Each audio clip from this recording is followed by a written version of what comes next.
PapaKennMedia, and welcome to a new episode of Discovering DuckTales, the reboot, starting with 2017, and eventually get to 2018. But that's besides the point, and it doesn't really make any sense for me to talk about it. Today, I'm gonna be watching the Infernal Internship of Mark Beaks. And I have no idea. The character name, no clue. The Infernal Internship is... I don't know. Are the kids gonna get an internship somewhere? I don't know. Anyway, I'm not even gonna try and figure it out. Let's just get right into it and begin the Infernal Internship of Mark Beaks. In 3, 2, 1, go. Seriously? Mark Beaks? Okay. Founder and CEO of Waddle? Soon to be newest addition to the Duckburg Billionaires Club. Waddle. Come on. Apple. And creator of the newest tech. Oh, and this music? We've got to do something about the new guy. I'll never have this fire. Oh, agreed. Let's get rid of him. Serious business briefcase? What brilliant business secrets is he hiding in there? Who knows? You can't open the lock, can you? Nope. Welcome to Waddle. Huge for my online presence. Oh, were you not done with your speech? Get me to research and Hey, development. let him go! Immediately. Good God. You bet. All trainees gotta wear the hat. And you are a trainee, right? Boop. He is going to get murdered. You dropped it. Here's another. How about blueberry? Hostage selfie! Is he just an idiot? Backup phones. And how has that guy not killed him yet? I just tagged us together. Stop! He's being sailed into an active volcano, where it'll get so hot he'll jump into the yacht's pool, which, unbeknownst to him, will be filled with sharks. Beaks will be so terrified by the sharks. Because I can go get one and then become the vice president of being chill. Because I'm chill. I'm straight chilling. Like a villain, even. Oh no, Huey's broken. Or I can Dewey took the words right out of my mouth. be broken. Because anyone can just be... What? Nothing? Everything you think it is, and nothing you're expecting. You got the I hate him right? 5 times more now. Is a hoax? Ta-da! Go for Beaks. Oh my God. Are you kidding me? Why would you hire me to steal something that doesn't exist? Oh, this is fun. Where we going? To the roof, so I can toss you off it. Good. Oh, cool old up on in my twisted eat up. That's actually kind of terrifying. Need this. Oh, ground. I know they're not going to, but I would not be sad. Backup phone. Right? I mean, he's the worst, but it's the right thing to do. I guess. Sure, your biggest favorite. Of course, I am. I actually kind of... Okay, Graves didn't die. He's a bad guy, but I kind of like him. And I'm untagging myself from all. Population Beaks. I still get to be a Duckburg billionaire. And everything that comes with it. Okay, it was. Wait. Get the sharks ready.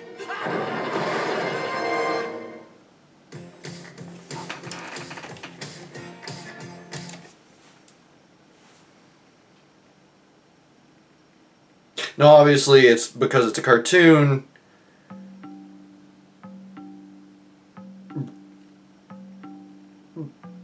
But the idea that Glomgold's beard might actually be fake and is removable is kind of amazing.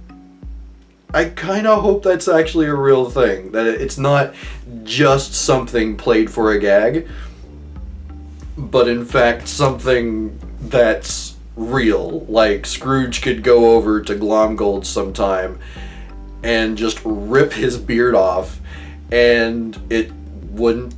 I mean, it's not actually attached to him, so... it would actually come off. It wouldn't be like, oh, God, you know, something horrible like actually ripping off a beard. That was weird. And honestly, that's how I would describe this entire episode. This was really weird. It's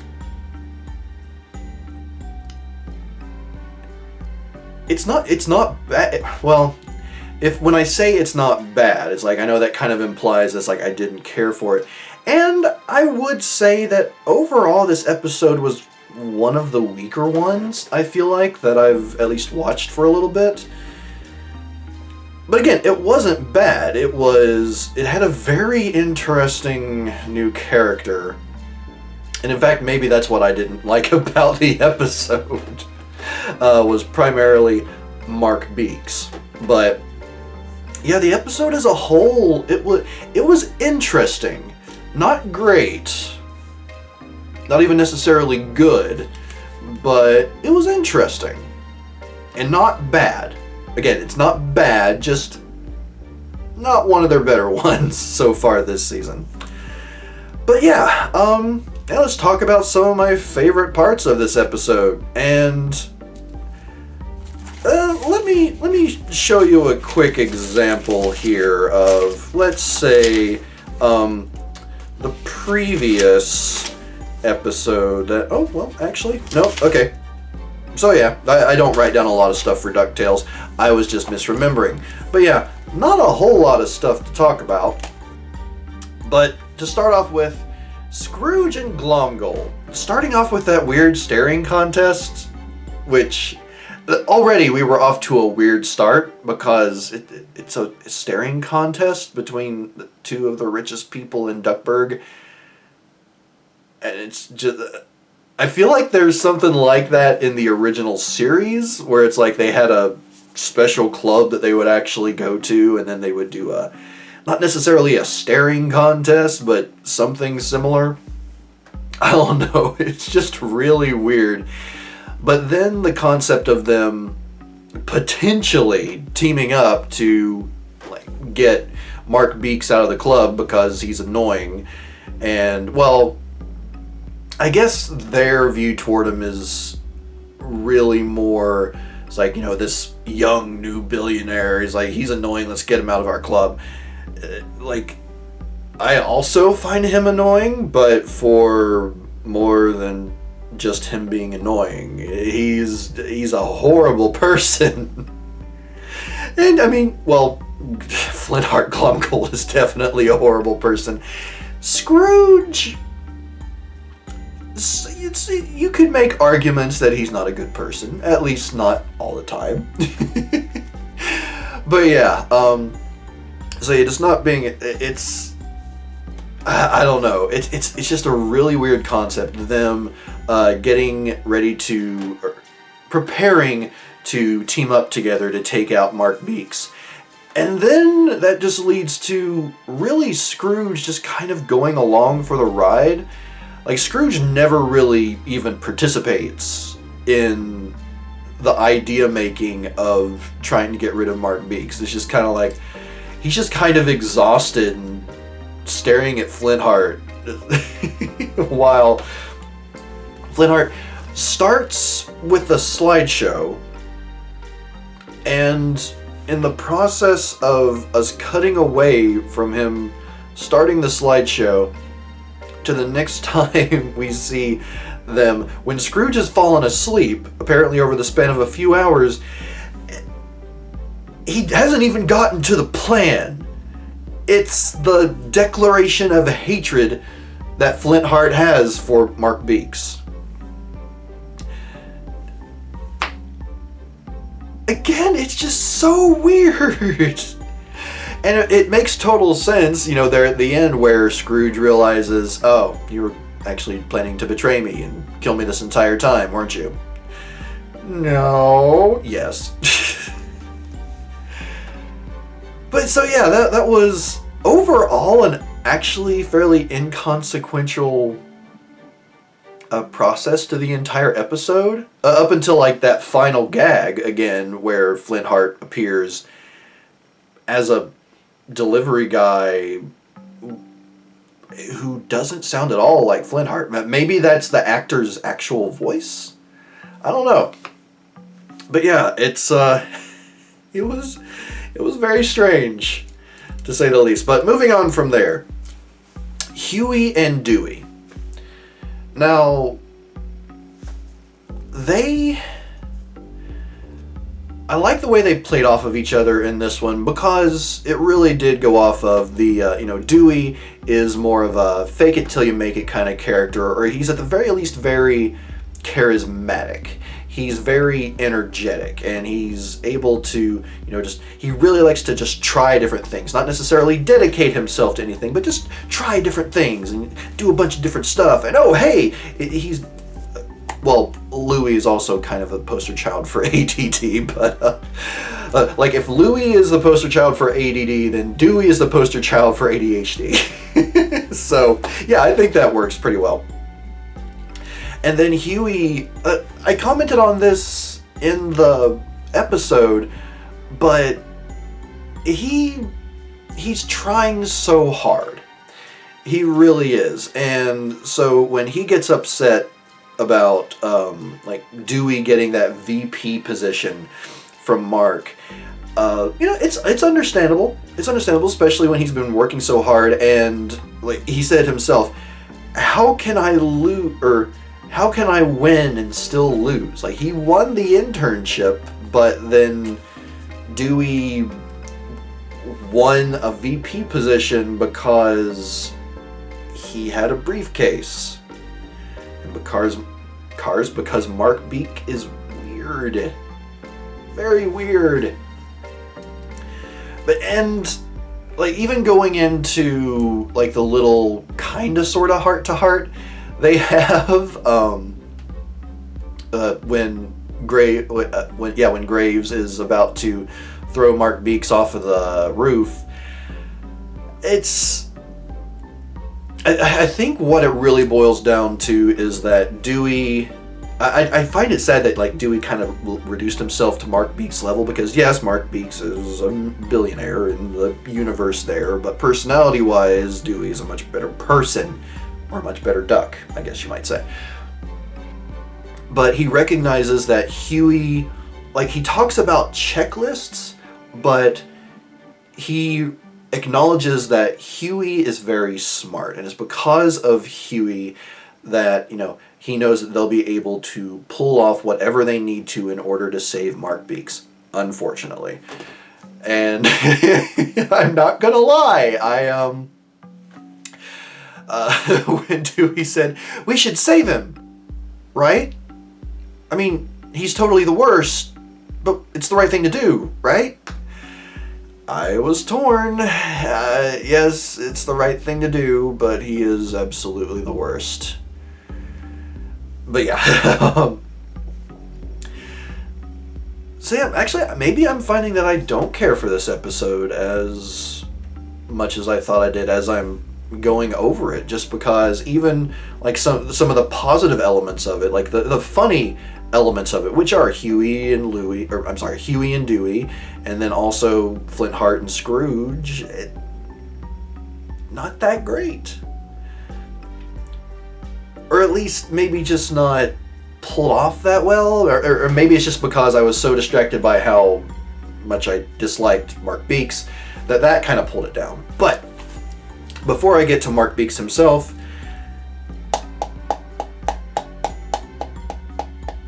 Graves.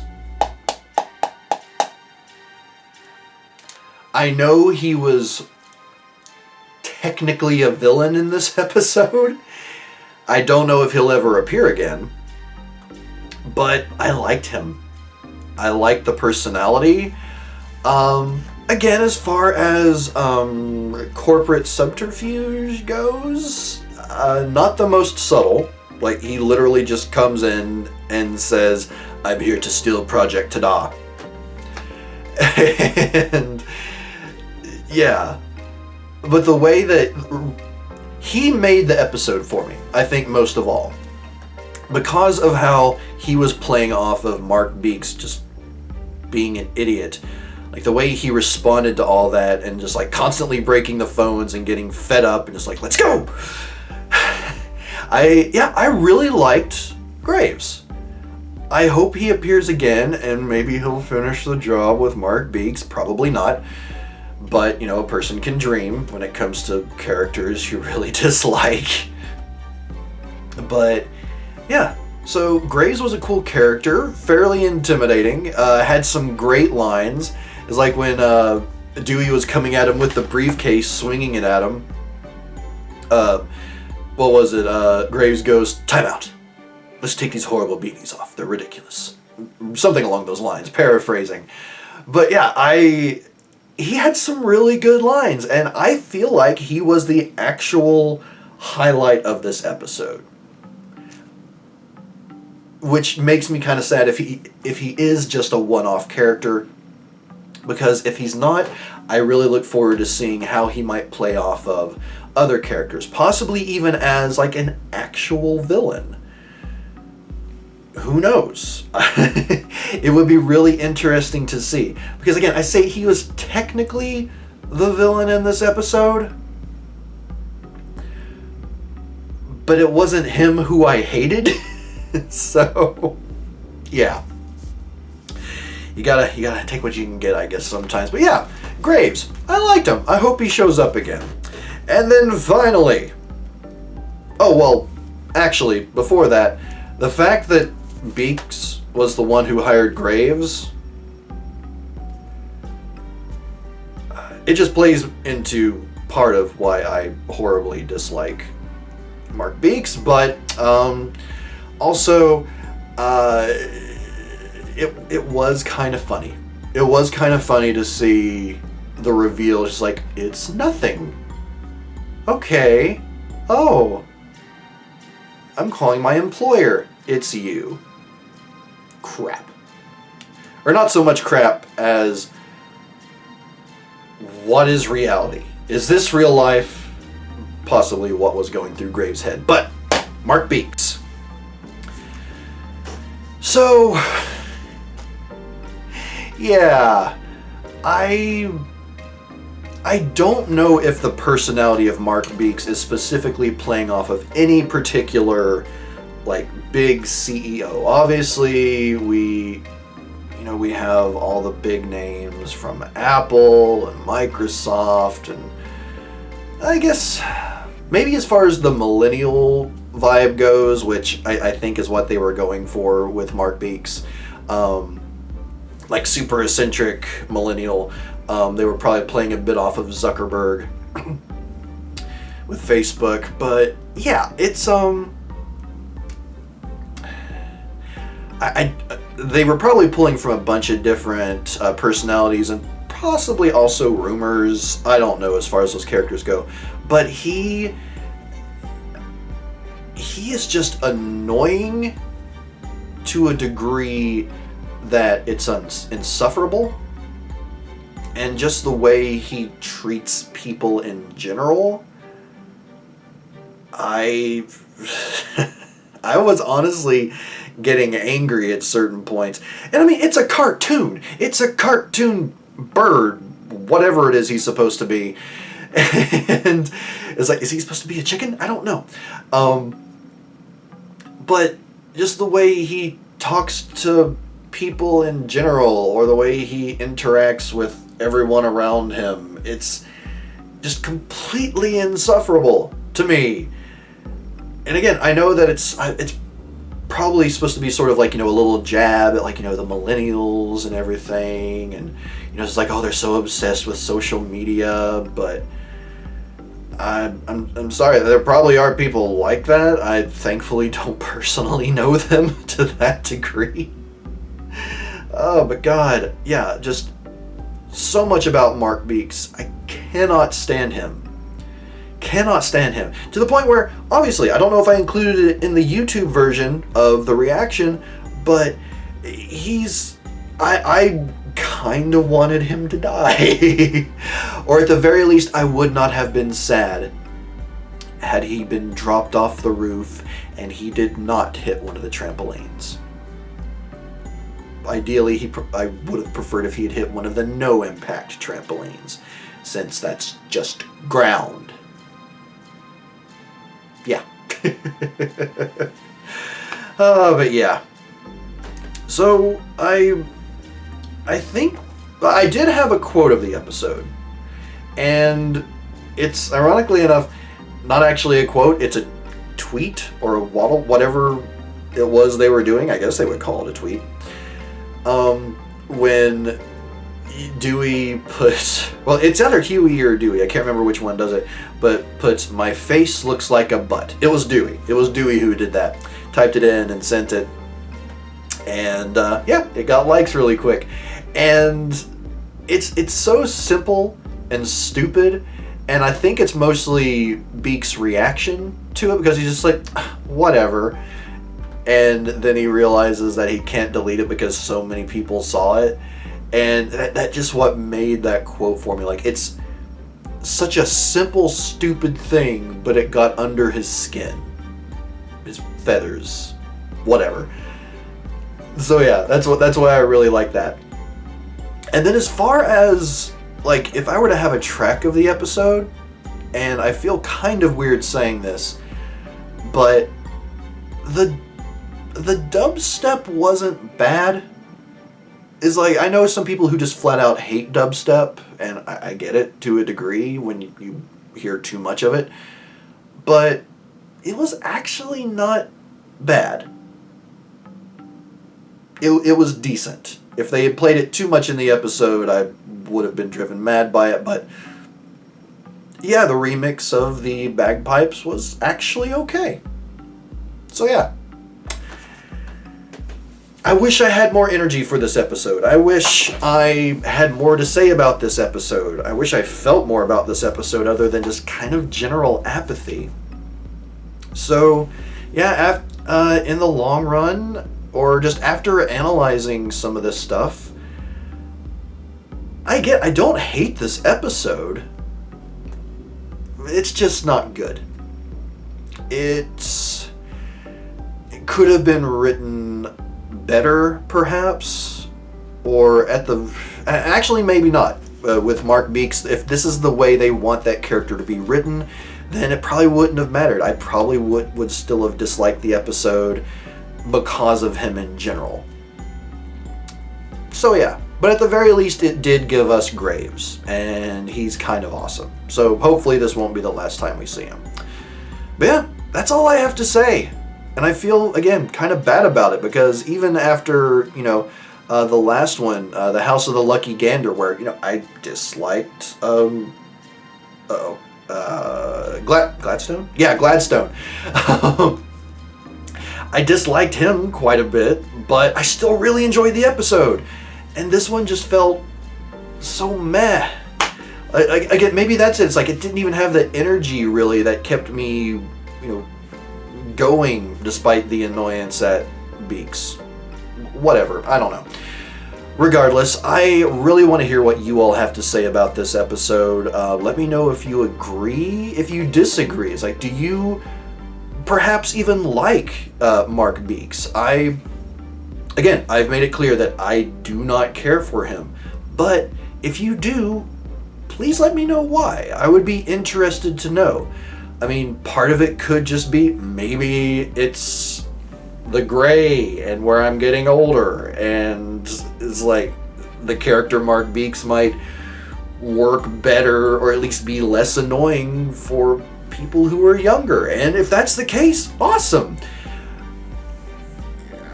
In general, I just think he's kind of a douchebag. So yeah, again, let me know your all's thoughts on this episode. Let me know what you think about what I've had to say. And yeah, I look forward to having some conversations in the comments down below. And before I finish this off, if you are interested at all in seeing episodes like this and others ahead of time, anywhere from, maybe a day or two to upwards of a week before it goes live on YouTube, you can head over to the Patreon, which is patreon.com/PapaKennMedia. Link in the description down below, as well as at the end of this video. And for as little as $1 a month, you can get early access videos. Again, anywhere from a day to a bit longer before they go public on YouTube. So, again, if that interests you at all, head over there. If not, still, thank you for being here and for watching. I greatly appreciate it.